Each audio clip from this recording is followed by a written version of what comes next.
নমস্কার, জয়তারা। মেষ রাশির 2026-এর জুন মাসটা কেমন যাবে বলে দিচ্ছি।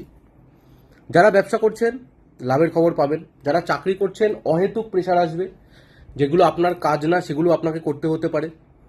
হঠাৎ করে কোনো কলিগ অসুস্থ হয়ে গেল, আপনার উপরে কাজের দায়িত্ব এসে পড়লো, ছোটাছুটি বাড়বে, এই ব্রাঞ্চ থেকে ওই ব্রাঞ্চে যেতে হতে পারে।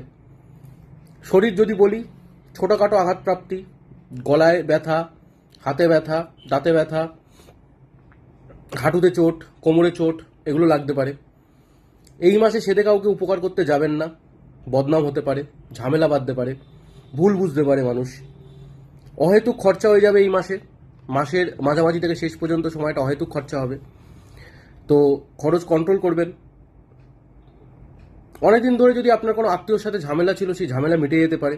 বন্ধু বান্ধবের সাথেও সেম কথা, ঝামেলা আপনি এগোতে পারেন, মিটিয়ে এগোতে পারেন। আপনার যদি ইম্পোর্ট এক্সপোর্টের ব্যবসা থাকে, সেই ব্যবসা আপনার জন্য খুবই ভালো। আর নিজের কুণ্ডলি চেক করানোর জন্য উপরে দেওয়া নম্বরে যোগাযোগ করুন। ধন্যবাদ।